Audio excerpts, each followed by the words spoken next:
Wow.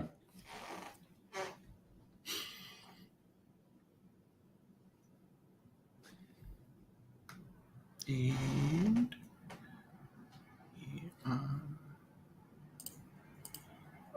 okay. We are live. Hi, Chris. Good morning. Hello. Yes. So, Chris, I figured the best way to start this off is to ask if you've rolled any D20s or D1s in your life. Well, in the past week or month. No, because I have no friends and I have nobody to play with. Well, You that's not meanwhile for you. you ignore me while you're running other sessions after you moved away. I see how it is. See my pup? You're an enemy now. Okay. So you, I'm very sorry that when I moved 6 months ago, that I apparently made everyone realize they're not friends with you. Took all my friends? Yes. I'll Yes. agree with that. I took all your friends away because I'm a heartless jerk. Well, I guess for me, yes, I have rolled natural 20s in a couple of games, Chris, because unlike you, I run games. And there ends the live stream. yeah, there we go. That's the end of it. This is just me being mean to Chris, apparently. No, so my players, I converted a Pathfinder First Edition Venture Path to Second Edition Pathfinder, and they came into a trap. The trap was basically a giant tar pit that they land in. They slowly start sinking down, suffocating. Fun things there. And then there's also a black pudding for anyone who doesn't start suffocating in the tar to start eating people and dissolving their armor and weapons. And I got a couple of crits in, and I was very excited because that was basically the only way my defenseless black pudding was going to hit anyone. Because they're like level 12 and it was like level 8, so it wasn't a good showing for the black pudding, but it was fun to watch as the black pudding started splitting more and more, filling up the tar pits with more and more puddings. Yeah, but they lived, that's right? when we learned don't use slashing or piercing weapons against a pudding. Yeah, but they all lived. They did all live. Though, to be fair, they had just gotten over a TPK, so it would have been rude had I killed people on their second session with you actually TPK? You actually killed an entire party? I did. They went to the end of the book fight, or the end of the book boss fight, without first exploring the entire dungeon. They got TPK'd, and now we're picking up the fallen pieces and trying to figure out where to go from there. So it's fun. Excellent. I think that what group is this? It's my Thursday group. Alex, Katie, Anthony, the wife. We're all there. Except for you. You're not allowed to join. Yeah, I was like, what group is this? I don't know this group. Was this the nice and friendly group where you guys aren't really like fighting things and are trying to build like, community spirit somewhere? Something like that. Yeah, that worked out real well. Chris.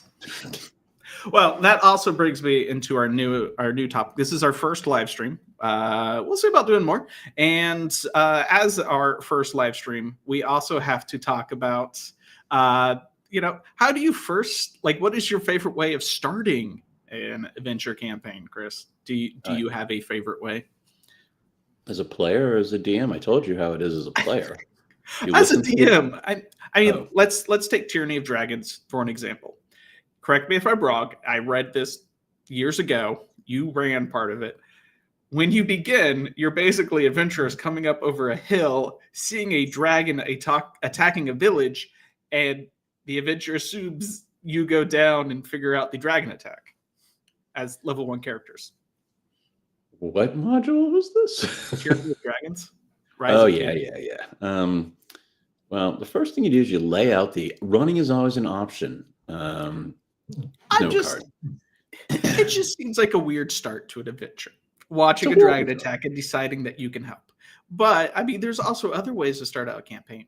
Like, starting out in a tavern. Or Curse of Strahd, you start out with Silver Mist. Well, I think taverns like the tried and true, right? Doesn't everybody start in a tavern one way or another? It's boring if you meet up in the woods by a campfire. That seems pervy. I mean, Curse of Strahd, you could have it where no one knows anyone beforehand, and they just get deposited by Silver Mist into Doomland, anti-Disneyland. Well, there needs to be some sort of hooked. I mean, obviously the whole opening is the hook. You got to bring people in, and I understand why you would do a dragon. Look at the title of the name. You're not in a dungeon, so let's fight a dragon. So, I mean, I guess it makes sense that you do that now. You weren't going to kill everybody right away because they're level 1 characters. But for that, I mean, it's an insta hook for people who've never played the game before. So, I mean, it depends on, Strahd's fun from the standpoint of you just get you throw people in it and see if they can work it out together. And hopefully the people at the table know each other. Otherwise, it's going to be very awkward. But the first, I would say the first couple hours, honestly, is just getting people to mesh and getting them to know what the basic storyline's about. Would you agree or would you not? Potentially, but I'm saying, what is your favorite way to start a campaign? You want specifics. On a Sunday morning, you want specifics. It is early. I mean, you've been playing games since, before games became popular in the 1920s. So, like, what is... No? Yeah. Anyways, the easiest thing, the best way, what I've always found works the best is the promise of riches and gold and infamy and fame. I mean, if you appeal to your players' base instincts, which is I want to be rich or I want to be famous, then they'll usually go and fight that dragon attack in a town for no other reason than they're going to be rich and famous. Oh, that's fair. Okay. It feels very old school, honestly. There's none of this like, we want to be friends. Let's talk and do good for the world. Nah, let's kill some shit, make gold, and buy really powerful magic items, and then we can kill everybody. I like that idea. Okay. I mean, reading through some of the old adventures, they often do start in a tavern. Some of the more modern contemporary adventures, you can start in different spots. Skull and Shackles, the Pirates game that I ran for you guys, that started you guys being press ganged on a pirate ship and waking up and being told, hey, you are now part of the pirate ship. Good luck. That's not a tavern unless you consider a pirate ship a tavern on the water. Yes, that was, I don't think I never really knew what the term press ganged meant until you had brought that up. And I'm like, okay, great, on my phone. I'm like, oh, well, that sucks. So we're not getting breakfast? Yeah. 100 miles out from the nearest port in the middle of the ocean. That's what press gang means. I did know what sweatbox was once, I watched people get thrown into it for being, misbehaving. Let's put it that way. No, but it felt like, I don't know, back in 1E, you would have, a lot of the modules had an A, B, and C, or a 1, 2, and 3. I'm sorry. So it would be A, 1, 2, 3, B, 1, 2, 3. And you only had to do an intro for the A part. Because if you ever read I can't think of the ones off the top of my head now, but the Giants, there's the Giants trilogy one. Against the Giants. Yeah. The first one, there was background. You have to actually go and read the background and, do all that. And I forget how it starts, but there was a coming together of the party. And then you have to go do what you do to Giants, I guess. I don't know. But for 2 and 3, for 2 and 3, I don't want to talk about the Warforged. For 2 and 3, it was just assumed you were already involved. You were already moving around. You were already there. So there wasn't as much emphasis on having to worry about it. So I felt like you would cheat. You would start a module. You would actually read through the little opening box that would tell the party exactly how they met. So you don't have to do any thinking about it. And then you were off the hook forever because you just run the next 2 and then you could just go from there. There was no, you could not have to actually think about the name of the fucking tavern or what race and how attractive the male, female, non-binary bartender was because somebody was going to hit on them. It's well, stop playing bards, please. Anyways. You have a real problem with bards.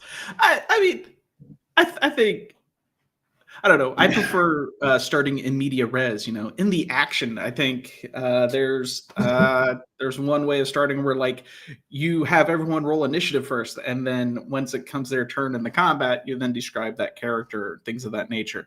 And then I mean, Baldur's Gate 3, spoilers for like the first 2 I minutes haven't of the game, I haven't you played wake up as basically in like a crash ship in the Nine Hells, and there's mind flayers, and like you're in the action, you're starting out. Now, of course, it's a single player game. You don't have to worry about 3 other people jumping in and trying to figure out how all that matches. But I mean, that's a very fun way of starting. Whereas you meet in a tavern, I don't know, it's gotten boring. It's gotten Well, stale.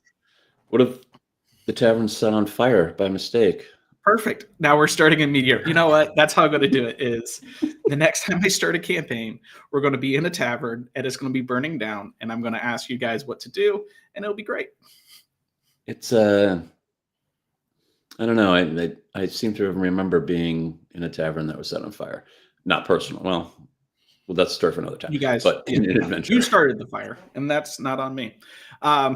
Actually, that does remind me, speaking of taverns, there was an old game, I think it was called Bird Tales. And basically the way you start out is you go to a tavern, and the first job you're given is to kill the rats in the basement.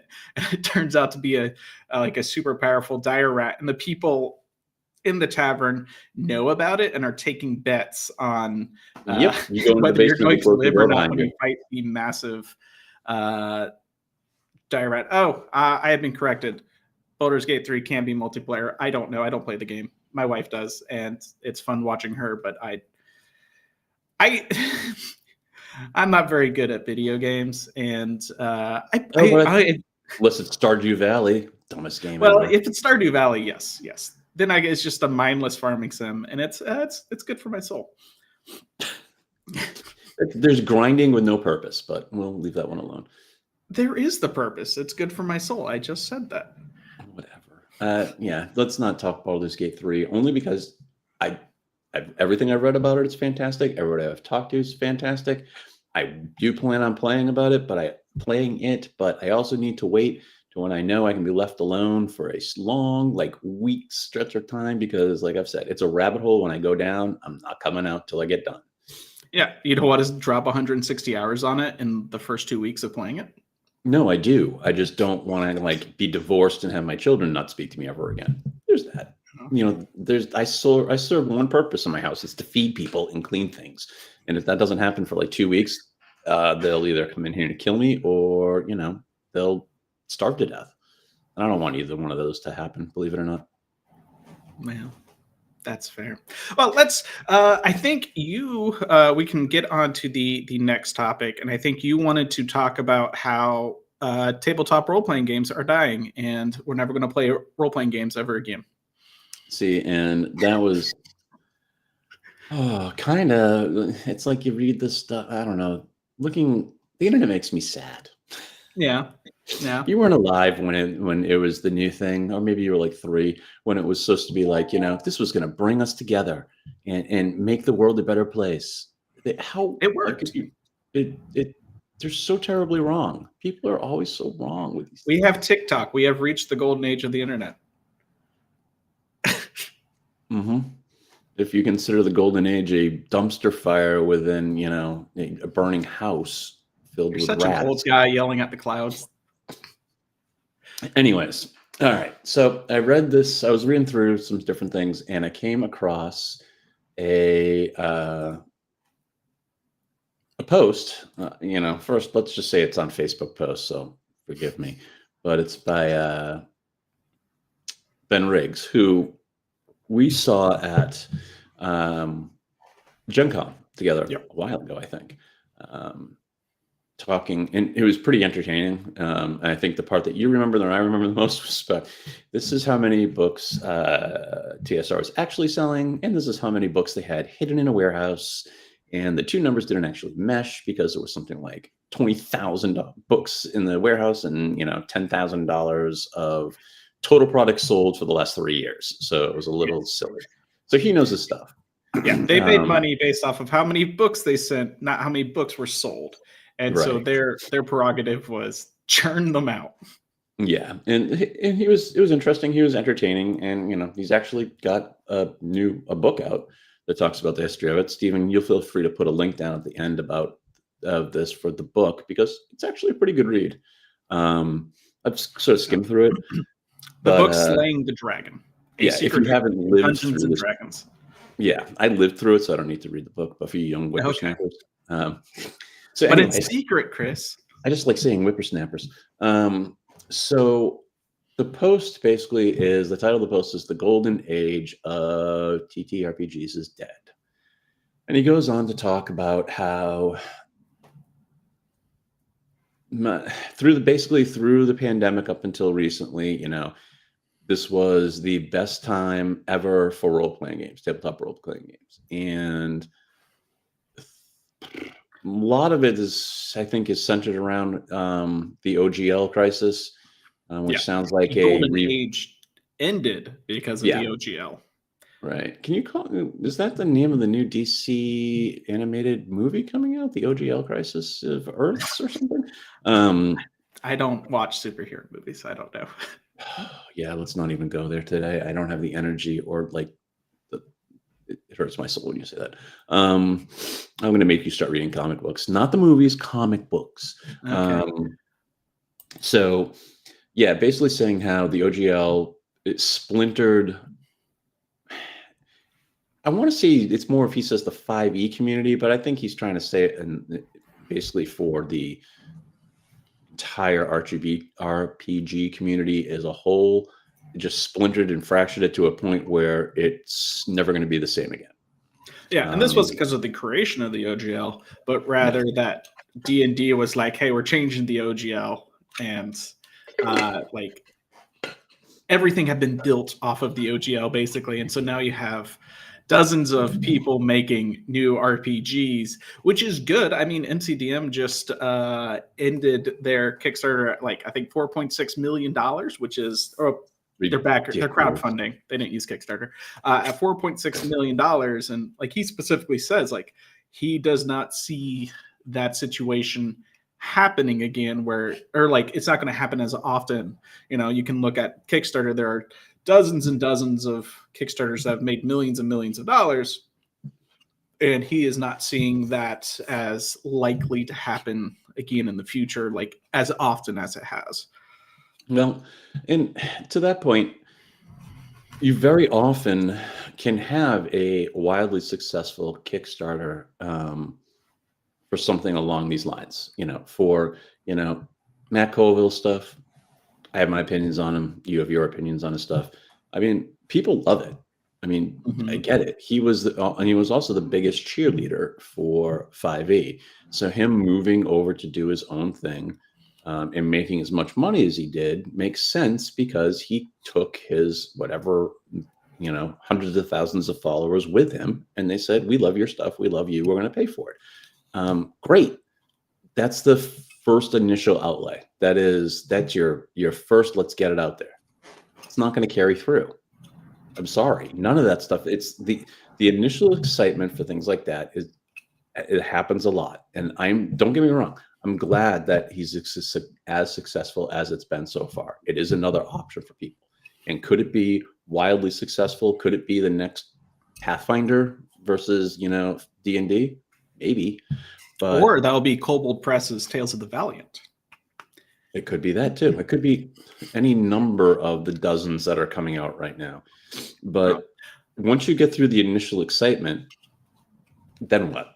Yeah, and he was referencing that with the idea that back in the end of second edition, by 1997, D&D had, I don't remember how many settings, but they had more than 6 or 7 active settings at the time, and it was causing fracturing within the D&D community. No longer were you selling tens of thousands or hundreds of thousands of this book. Instead, you're only catering to that one specific niche of the fandom of D&D, and so you were only selling a couple of thousand of this setting book, a couple of thousand of this other setting book, and you had fractured it so much.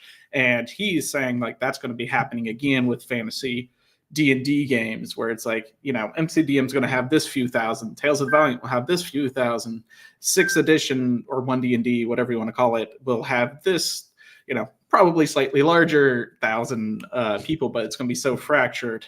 I don't know necessarily that I agree with that. I think there, even since like the 70s when Dragon Magazine first came out, like you were getting advertisements for all these different RPGs that people were making. I remember there was one ad in maybe it was 1983, I forget which Dragon issue, but it was like it's D&D for the intellectual, and like that was like their selling point was this role-playing game is for intellectual people. And I don't think that any of their products came out. It was just an advertisement for an upcoming RPG. So it was OG Kickstarter bullshit. It was like, we have an idea, fund us, and sorry, nothing happened. No, that I'll bring some of those up and get some pictures on Instagram of some of those, because I have those old magazines. It was like, where you literally had to cut it out of the magazine, put your $20 in there, and put it in an envelope and send it away to never see it again.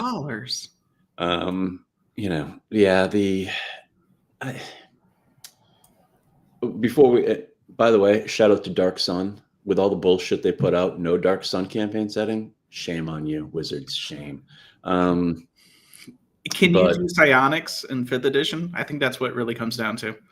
Yeah. And then you also get into the topics of how much do you want slavery in the campaign setting? And then you look at Dark Sun just like standing in a corner. It's like, well, we probably shouldn't touch that.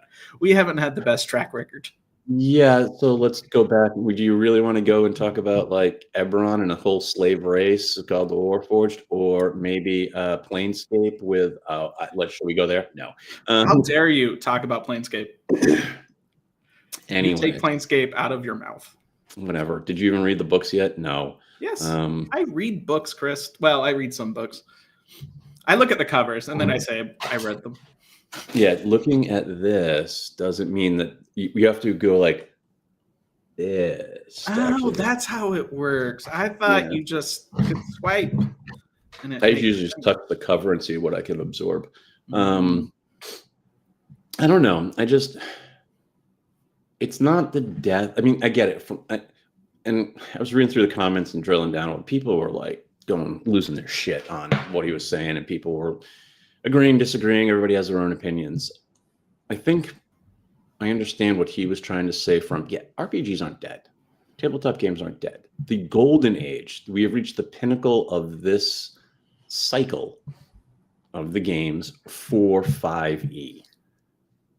For Dungeons and Dragons. He didn't say 5e. He said tabletop role-playing games, unless all D&D is every RPG out there. And I think maybe that was part of, I think he should have more specifically stated Dungeons and Dragons. But from a Golden Age, are you talking financial success? Are you talking creativity? Who knows? That's the question for Ben. I don't know. I mean, I would like to think, maybe because we've been doing this for 5 years, 6 years, something like that. I don't remember, that the best is yet to come. Speaking of books, do you want to talk about Toolcraft? I'd let you talk about it, because you talk about it all the time to me, and how much you're going to kill me because it's going to drive you into an early grave. Okay. Oh, very good. Well, let me. I mean, that's good. Am I wrong? No, you're not wrong, I guess. There we go. So Toolcraft, for those who don't know, it's a Kickstarter that we did. We did not bring in millions of dollars, sadly. Hit the goal. Yeah, I wanted millions. Chris told me to be realistic, so here we are.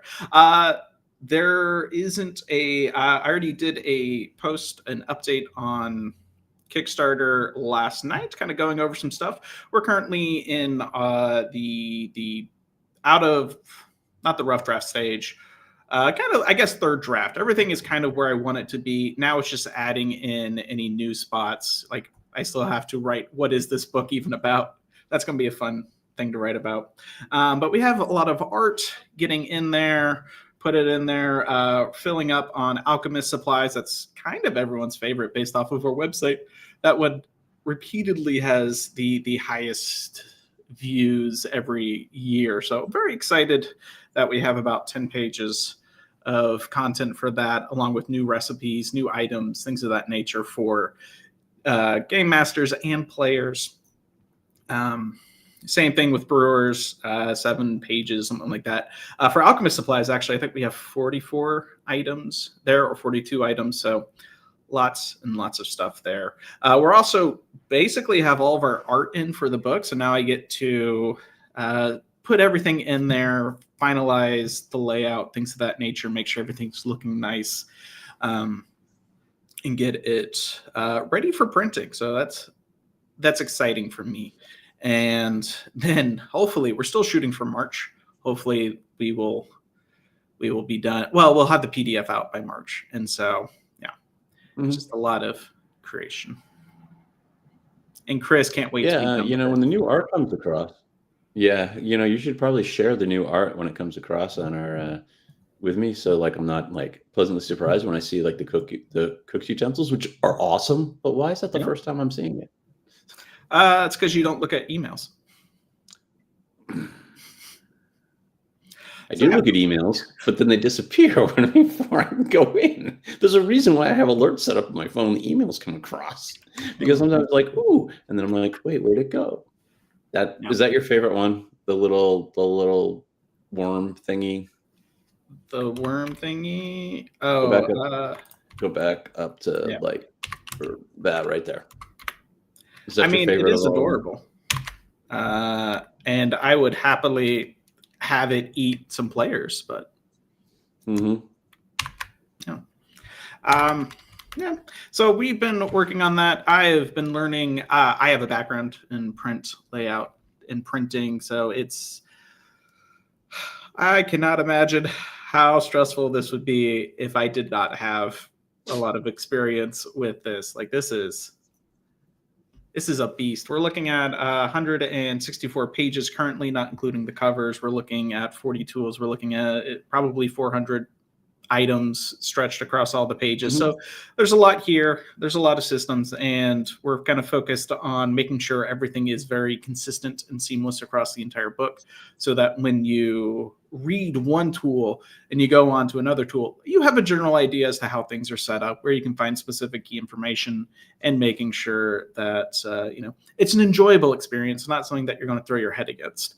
I definitely, when I first made these for our blog, was not thinking that far ahead, and so I curse past me and everything I stood for. But yeah, it's coming across. It'll be as a PDF in people's hands come March. So you haven't like gone back in the time machine and thought, what Sunday night was that day? What day was the Sunday night where I was like, crap, I need to write an article for this week. What should I do?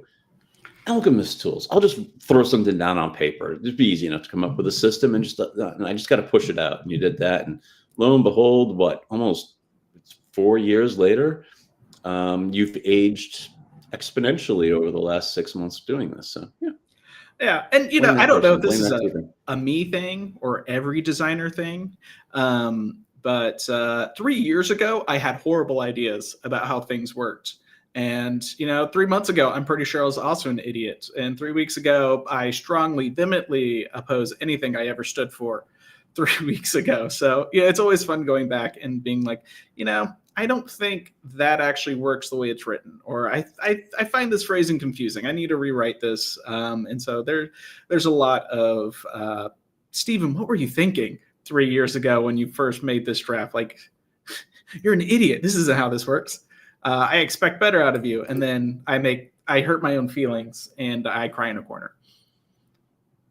Hey, don't do that. I'm only allowed to do that. Oh, that and your wife. Think of it this way. 2 things. One, it may make you cry on the inside, but how much more money would it have cost us if we had to have someone do this? We wouldn't have been able to do it. So there you go. And I probably stuck 100 hours into this already. Think about it. Good. I don't want to think about it. I got ideas, man. I've got ideas. No, that's good. We've got material and I've got ideas. You're the idea guy, and then I do all the hard work. I get it. Yeah, I've never argued that point. There's always sending me notes like, I have an amazing idea. We should talk. And I'm like, Can I tell you a couple of those ideas have been I don't know, Toolcraft, for example. It took me I thought you 2 said that was a years. good idea. 2 years for you to be like, hey, I think it's time that we put, the tools into a book. And I was like, I think I've been saying this for a while, but you know what? Your idea, you're saying when it's your idea is fantastic. Let's do it. Yeah. So you were right. There was So another you one. tricked me, is what you're saying. I worked the long game. Yeah, it was the long game, the really, really long game. But no, I think the books, when it's all said and done, I gotta tell you, I love the art. I mean, every time we get a new piece, I really wish that I knew how to draw more, like more than a stick figure, because some of this stuff is incredible. And I'll be honest too, we get the sketches from them, the pencil sketches, and I'm looking and I'm like, how is this going to turn into?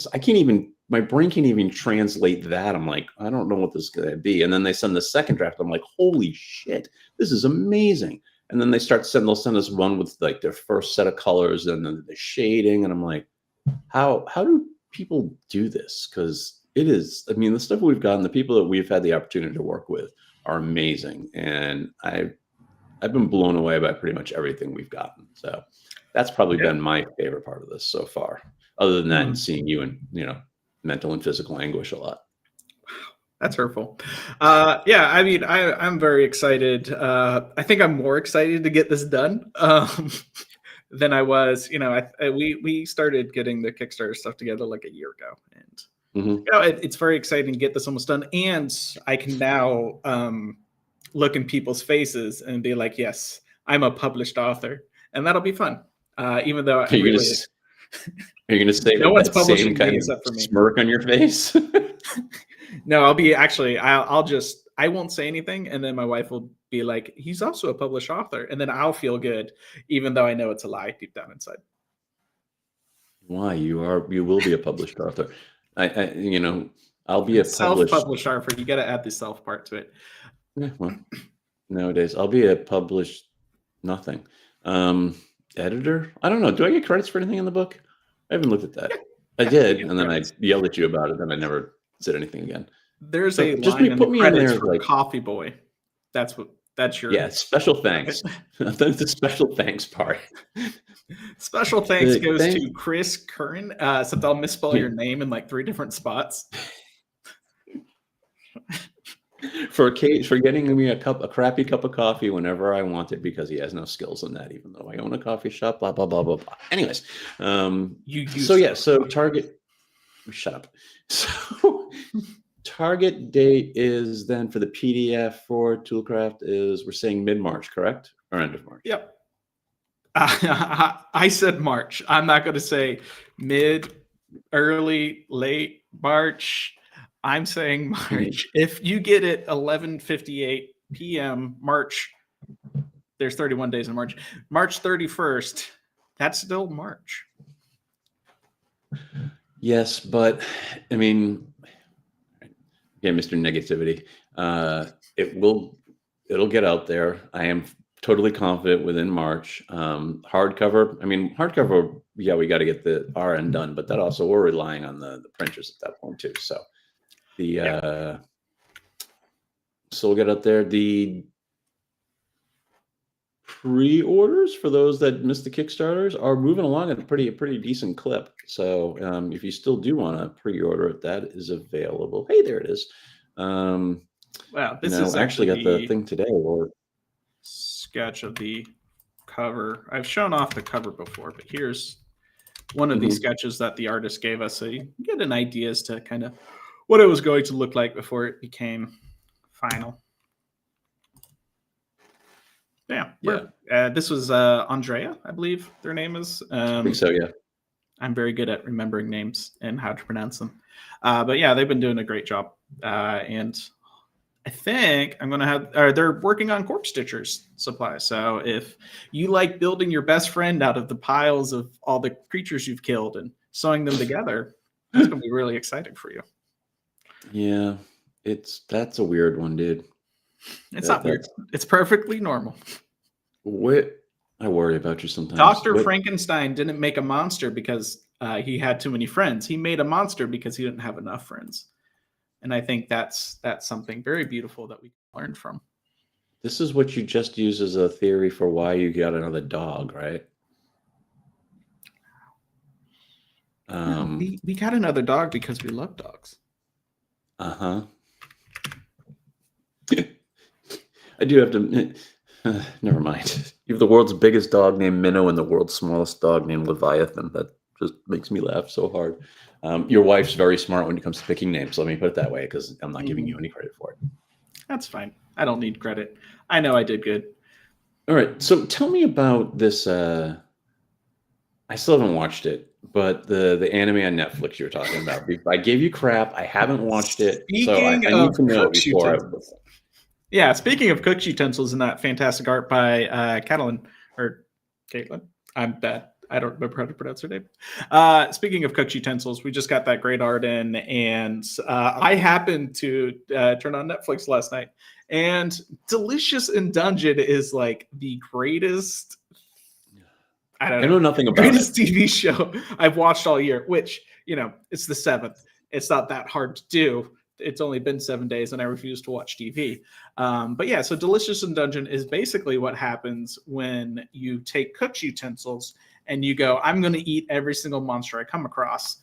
And if you enjoy like using tools in your D&D games or your RPG games, like this is a great show to watch. There's only one episode out, so it might turn into a real stinker after 10 episodes. But the first episode is very charming. Just the way that they treat dungeon diving as like this kind of weird, very fourth wall breaky, where they're like very aware that like, hey, we shouldn't allow noobs in dungeons. We're going to go into this dungeon. Everyone knows where the dungeon is. And there's like a certain hierarchy within the dungeon and how it operates. So if you haven't yet, I highly recommend it. Also just because like the way that they cook food, like the way that they animate that is very pretty. It's not, I don't know. In my opinion, I don't think it's quite on par with like Studio Ghibli's. Like Howl's Moving Castle did a really good job with like frying eggs and like how beautiful that looked. But with Delicious in Dungeon did a really good job. And I liked the first episode and it made me really hungry. It's a Netflix. It is on Netflix, right? So, you do have to give that company money. Yeah, that's fine. I'm all right with that. I just don't, I don't know. It's on my list. I saw it and I'm just like, okay, that's on the list of very strange animes that, why animes are like clickbait title, like anime titles are like clickbait for anime TV shows. It's like, why would you title it this? And you get it and you're like, oh, okay, now I get it. It's just strange. The name threw me off a lot, but I don't know. Maybe I'll check it out when there's 2 episodes. I hate watching one thing with 1 episode because then if I like it, I'm like, I want to watch more and I get annoyed. And then if I don't like it, I'm like, I'll give another one. I'll give the second one a shot. Maybe it's just me. And then I'm annoyed that I wasted 2 hours of my life. The second episode comes out sometime this week. I don't know if it's January Monday 11th. Or Thursday or the 11th. Okay. So not Monday. Well, the 11th or 7th. If you like tools, I highly recommend watching it. It's very amusing. And it's like, part of me is like watching it's like I should take notes, but also part of me is like I should not take notes. This this I'm is watching bad. a TV show for enjoyment and that's supposed to be like working. Yeah, sometimes I feel that way. I mean, we saw Studio Ghibli's The Boy and the Heron in December, like the second week it was out or something like that. And I wrote an article on it. And like the entire time I was watching, it's like, yes, I will steal this. I can't wait for spoilers. If you don't ruin the movie.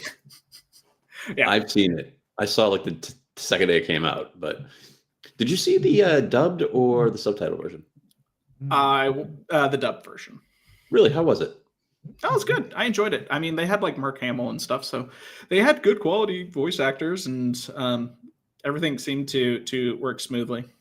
Yeah, no, they usually do. I mean, the Howl's had some. I mean, all of their movies when they do the dubbed versions have some pretty impressive actors behind it. We just it was funny because I saw that with my son and I asked him, and he's 15, so I'm like, do you want to go to this time to see the dubbed version or do you want to go to this time to see the subtitled? And he kind of looked at me like I was a heathen. It was just like, subtitled, you don't go to see the dubbed version. And I was just like, I've done one thing right in raising you, and this is it right here. So we saw the subtitle version, which was, I mean, obviously same movie. It was fantastic. I love that movie. It's probably top 2, if not probably my favorite one. I think I need to watch it 1 or 2 more times before I can rate it. I don't think it's going in my top 3. Really? No. Really? See, I mean, it was cool. I liked visiting other worlds, but Castle in the Sky, it came out so long ago, so I can spoil it. It is my favorite. Really? There's airships. There's a floating castle in the sky, hence the name of the movie. I don't know. It has like that weird kind of like level of technology. I don't know. It speaks to me. It's really good. It's not steampunk. There aren't useless gears and dumb cogs everywhere. I just say that because I know how much you hate steampunk. I don't hate steampunk. I just don't like how useless it's designed. So how useless steampunk is. It's definitely top 3 for me. Maybe top 2, maybe top 1. I don't know. You're right though. I need to watch it a few more times. I just liked how it wasn't, the focus was more on a mental, kind of, instead of like, oh, we're gonna fight shit. Like, don't get me wrong, Howls is an amazing movie and there's a lot of action involved in it. But there was also a decent cerebral kind of portion to it. Spirited Away, I think, took that to the next level where you actually had to think through a lot of stuff. And I think this was his like final, like, let's keep it mostly in your mind. And oh yeah, watch out for the giant birds that are trying to kill you. That was scary as shit. Wow. Yeah, Spirited Away. I like Spirited Away, I guess, but it's also not going to be my top 3 or top 5. Howl's Moving Castle is my first one, and I really enjoyed it. For a while, it was my number 1, though. Now it's sinking lower. I don't know. Kiki's Delivery Service, the world building in that is just great. It's such a weird movie. I enjoyed it, but also then again, I also don't really care for My Neighbor Totoro. So I get everyone upset with me at all times, because they're like, how can you not like the best ones? And I'm like, well, because they're not the best ones. They're not the best ones for you. Just don't. Ponyo? What about Ponyo? Ponyo's great. I love Ponyo. Ponyo loves Sasuke, and I love Ponyo. It was good. I liked it. It was enjoyable. I don't know. There was something also about the animation for Heron that really I enjoyed. There was something a little different about it. I don't know if the last few movies, the colors have been really, I don't know, bright. Does that make any sense? But if you go back to early, like Princess Mononoke type movies, where the colors seemed more muted, not dull, just muted. Yeah, and so that seems to have been brought back into this movie, which I liked. It's like the difference between when you wake up in the morning, you grab your phone and you're like, why did I have the brightness all the way up last night? This hurts my eyes. To like, oh, this is a nice dull glow, and I just enjoyed it. I enjoyed that color scheme better this time around. I know that seems really weird, but that it landed with me this time. I don't know. Well, you can be wrong. That's fine. I'm used to it. Hey, I'm married with children. I'm always wrong, according to that. Actually, Princess Mononoke is there's some things I want to steal out of that. Mostly all of the like beast gods that are in there. Though also you can kind of get that already with Planescape over in the Beastlands. They have the Animal Lords, I think is what they're called. And so there's like the Cat Lord, the Bear Lord, all that type stuff. And so that's always fun. I wonder if Mononoke inspired that section of Planescape, because it did come out after. Yeah, I don't know, maybe, but I mean, the idea of the animal gods has kind of been around for a while. Different mythologies. Super original, Studio Ghibli only, or Ghibli. Yeah, I don't even try and pronounce it anymore. It's like the dragon names. The dragon names are horrendous. For those who have just seen the Dracolich, we also did a YouTube short where I tried to pronounce dragon names for and I just cut out like a third of how long it took me to pronounce them. I feel I like took it out was the more mocking embarrassing me. ways where I just kind of gave up halfway through. Yeah, I still think you were mocking me, considering you do a lot of the editing for the deep dive videos, and you would get the unedited versions of me just screaming and cursing into the mic, yelling Yeah, at you, yelling at the names. That's why we can't release your unedited versions, because it's mostly just you cursing my name and just profanity laden for minutes on end. Never ends. No, I'm glad to know I'm not the only one if you're having the same issue pronouncing the names, because there were times where it was so frustrating. I mean, what the fuck are people thinking? If you can write it down, you should be able to pronounce it. If you can't pronounce it, you shouldn't write it down. Okay. Just my thought. I mean, someone left a comment on that video saying that the way to pronounce any name in the Forgotten Realms is either you smash your head into the keyboard, or you put two words together and you just smush them, make them kiss. And that's all the naming scheme, which seems to make sense to me. I can't get through any type of name. Actually, I think that's also true for Greyhawk. The Greyhawk. Oh, God. Because isn't the same master from... Yeah. But, yeah. Mm-hmm. Greyhawk had the prettiest map of the world, though. They had a pretty world map. Yeah. Sadly, it's never going to show up in 5e, and probably not. Well, it did in Ghost of Saltmarsh. They're like, if you want to set this in Greyhawk, this is where it is, and then they're like, and we're no longer talking about Greyhawk. Well, yeah. When lawyers get involved, that's not surprising, because that's where that ended up. I don't know. Maybe they'll make a Greyhawk a total new TTRPG on just Greyhawk. How they would break that off of D&D, who knows? But I'm sure the lawyers would figure that out. I don't know. There's a lot of cool old settings. I mean, you got Greyhawk, which I don't know. I don't really find that interesting. It's generic fantasy. Medieval We Europe. played Greyhawk more than Forgotten Realms. Forgotten Realms blows. Sorry. You got to be nice to Forgotten Realms. It has feelings. There's also, is it Mystara that is the Hollow Earth? Mystara? I think that's Hollowed Earth. And there's like a civilization inside, which is kind of cool. Sadly, it's probably not getting any love any time in the future. Right, because it's ripped off of how the real world works. I mean, you know about the lizardmen at the core of our planet, right? Come on. They can't put it out there in the mass market. Too many people will know. Jeez, Steven. Shh. Yeah, the lizard people. Sure, Chris. Yeah. Let's get you to bed now. I'm telling you, man. I'll be proven right eventually. Maybe not. Speaking of that, I'm going to be start running a Delta Green kind of mini campaign for another group. Delta Green is basically you take the X-Files and you're just doing stuff, and there's weird conspiracies. It's kind of Call of Cthulhu mixed with X-Files, I would say. And how many campaigns are you running now? I'm only on 3. I've got to get some friends and start a campaign. Anyways, you do need friends. Shut up. I have friends. I'll be your first friend for you. Week. Once a week, Sundays, 10 to 11. Yeah, no, it's see, and that's the thing. Going back to what we were talking about before, how there's going to be so many new games out there, and it's going to water down the whole role-playing game industry, genre, whatever you want to call it, that there'll be too many out there, and people will go to so many different directions. Bullshit. Okay, first off, there's a million games. There's always been a million games. And then is it the death of D20, of the D20 system?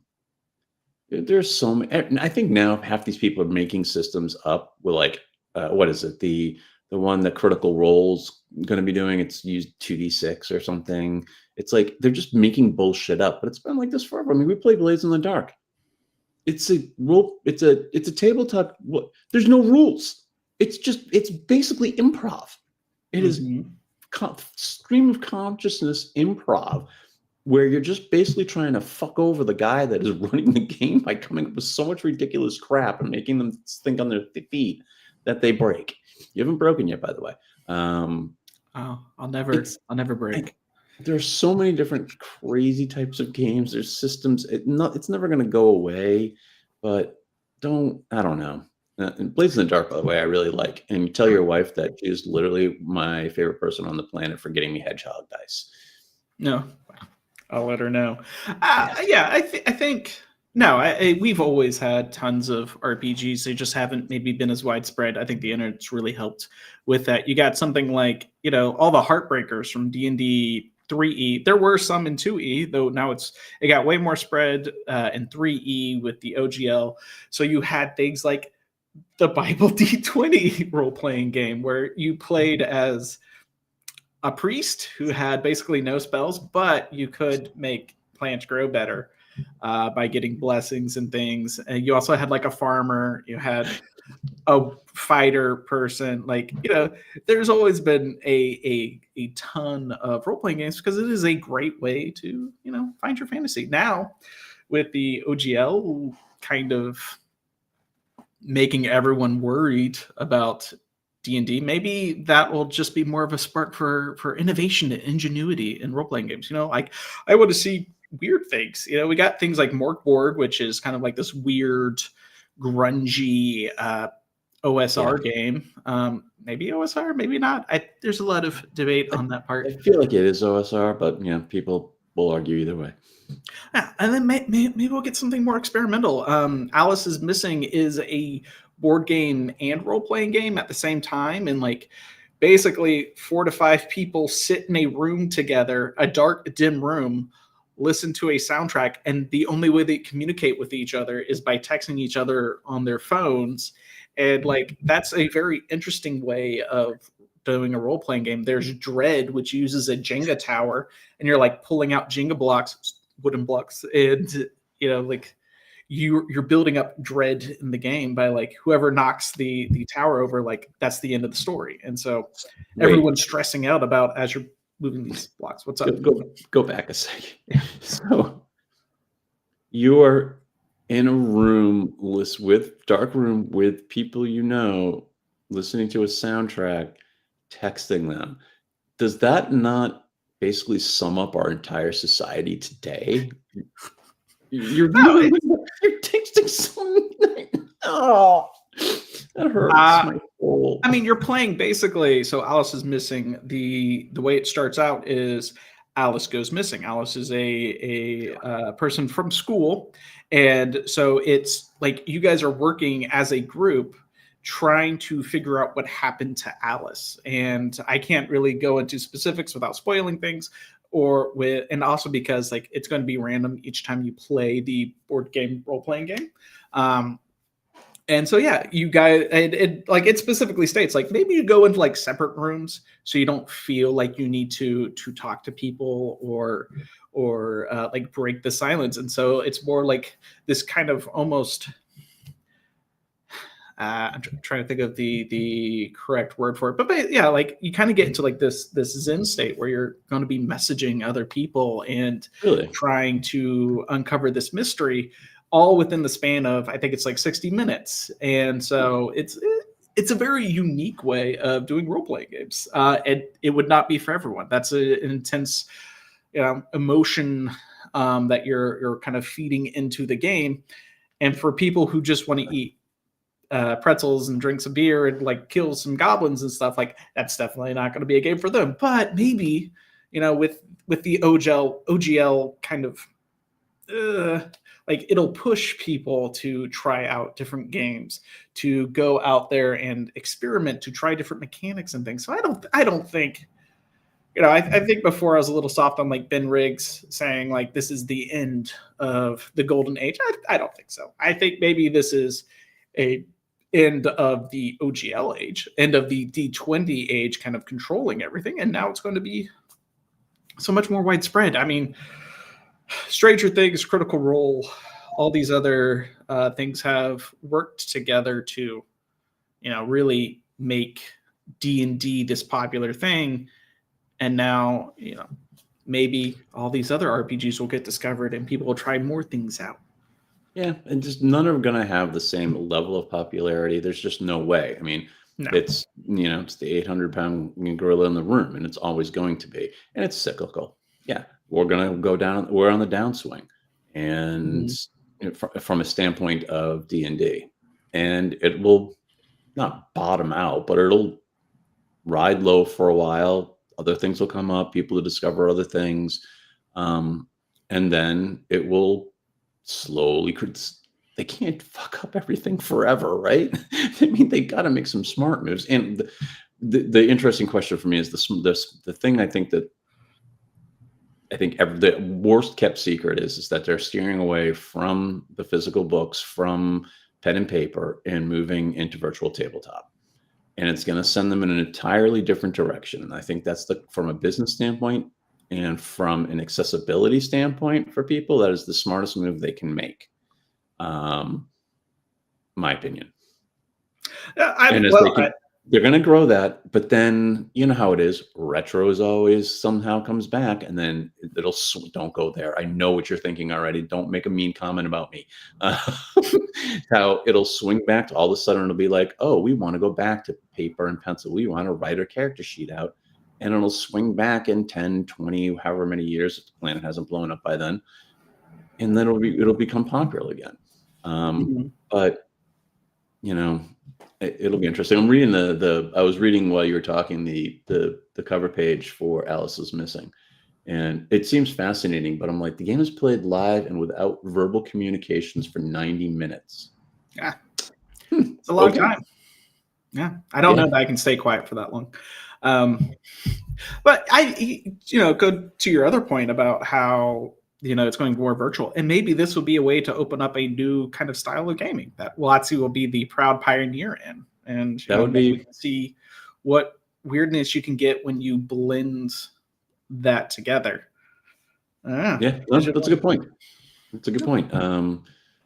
It's God help us if VR ever comes around and actually works, because and it won't be with Apple's new thing coming out this year. Ooh, God, have you seen that brick that they want you to put on your head with the cables that look like they're out of a 70s movie? God awful. No, I don't know anything about Apple's doing. I mean, the PlayStation 4, they had VR, and that was a brick. Horrible. It was horrible. You talk about tried playing Skyrim on it, and it was like after 20 minutes, you swing your sword the wrong way, you tangled up in the cords, and you get so dizzy.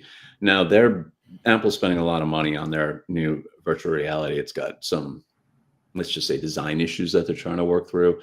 They have totally abandoned the concept of Steve Jobs is turning over in his grave, because I think everybody knows that he was, look, this is the product I want. I know you guys can make the product I want, but can you make it as pretty as I want it? And he would just keep kicking it back. His thing was, it was just as important for it to be as beautiful as it was functional. And from what I've read, functionality, they're really damn close. From an aesthetically pleasing aspect of it, yeah, Jobs is going to rise up as a zombie and bite Tim Cook's head off, because it is horrible right now. And granted, that's why they haven't released it, and they're still working on it, so we'll see. But if you go and look at it, you can see some of the pictures. It's god awful. I'm looking at pictures. Maybe you just have no taste, Chris. It's not good. Oh, why did I do that? I'm still sad that the Google Glass never came out. Does that date me as a tech nerd? The Google Glass? But that was like early 2010s. That's not that long ago. Yeah, except for the whole fact that, it was pretty fucking pervy. That thing is just ugly. Oh. The Google Glass? Or you're talking about Apple's VR thing? You're still just... VR thing. I haven't looked at it again. I'm looking at it again. I'm like, oh, God. You're just wearing a ski mask. Or not a ski mask, ski goggles. That's fine. Have you ever worn ski goggles? Yeah, I've been skiing. It's terrifying. I don't like going faster than a mile down a slope. Never been skiing in my entire life. I grew up in New England. Never went skiing. Because you always hear these horror stories. Like, every year you hear something about like guy going down a mountain, hits a tree, dies. I'm self-aware enough to know that would be me. So I did get kicked off a couple mountains though, because you'd go up in the last run and you'd go up the mountain, and you'd bring an inner tube, and on the ride up, you'd blow up the inner tube as best you could. Then you jump off and you just run by everybody and just jump on it and go flying down the mountain on your inner tube. And you do it the last run because you knew you were getting kicked off. And there weren't as many people on the hill to like kill them or kill you. So it was fun. You go really fast at the end of the day because it's so packed down. Yeah, when I was like 8, I accidentally went up a black diamond and then cried and walked the entire way down. So I'm not one for skiing. That inner tube thing sounds terrifying, and I would probably, as an adult, cry and walk down the mountain if I only had an inner tube to take. Looking back at it, I'm like, that is probably the dumbest thing I could have ever done in my life, because you're shooting down a rocket like on a mountain like a rocket on an inner tube. But it was great. When you're 16, you don't know any better. I think as a 16-year-old, I knew better. Yeah, or 50, whatever. I don't know much better either. But hey, who knows? So yeah. Anything else you got? No, I was about to cut you off. It's now 11:01. So Chris, thank you for joining me for the hour, and thank you to everyone who's watching. We'll probably do this again next weekend, right, Chris? I see no reason why not. Great. Well then.